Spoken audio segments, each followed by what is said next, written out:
তো নমস্কার বন্ধুরা, বিধানসভা ভোটের আগেই মমতা ব্যানার্জির মাস্টার স্ট্রোক। আজকে বিধানসভায় পেশ হলো অন্তর্বর্তীকালীন বাজেট, আর সেখানেই হলো বিশাল বিশাল কিছু ঘোষণা। লক্ষ্মীর ভাণ্ডারে কি টাকা বাড়িয়ে দেওয়া হলো? আশা কর্মীদের বেতন কত বাড়ানো হলো? আর সরকারি কর্মীদের ডিএ কত শতাংশ বৃদ্ধি পেল? সবটাই জানবো এই ভিডিওতে। সব থেকে বড় খবর হলো লক্ষ্মী ভাণ্ডার নিয়ে।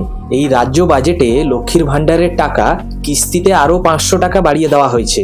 অর্থাৎ যারা 1000 টাকা করে পেতেন তারা এখন থেকে 1500 টাকা করে পাবেন। এই সুবিধা কবে থেকে পাবেন? বাজেটে বলা হয়েছে ফেব্রুয়ারি 2026 সাল থেকেই এই সুবিধা লাগু হয়ে যাবে। এর জন্য সরকার আরো 1500 কোটি টাকা বরাদ্দ করেছেন। শুধু লক্ষ্মীর ভাণ্ডার নয়, খুশির খবর আছে আশা কর্মীদের জন্যেও। কারণ আশা কর্মীদের বেতনও 1000 টাকা বাড়িয়ে দেওয়া হয়েছে। শুধু 1000 টাকা নয়, তাদের জন্য মাতৃগর্ভকালীন ছুটিও 180 দিন মঞ্জুর হলো। তবে সব থেকে বড় ব্যাপার হলো, কর্মরত অবস্থায় যদি কারোর মৃত্যু হয় তাহলে আশা কর্মীদের পরিবার পিছু 5 লক্ষ টাকা করে পাবে। তার সাথে আইসিডিএস কর্মীদের বেতনও 1000 টাকা করে বাড়ানো হয়েছে। 2026 সাল থেকেই তা লাগু হবে। আর যারা সরকারি কর্মচারী তাদের জন্যও খুশির খবর রাজ্য বাজেটে তাদের জন্য 4% ডিএ বাড়ানোর কথা বলা হয়েছে।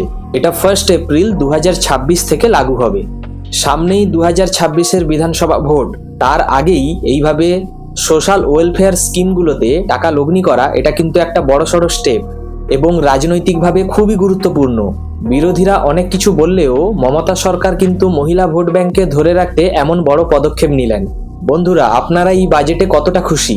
লক্ষ্মীর ভাণ্ডারে টাকা বাড়ায় আপনাদের কোনো উপকার হবে?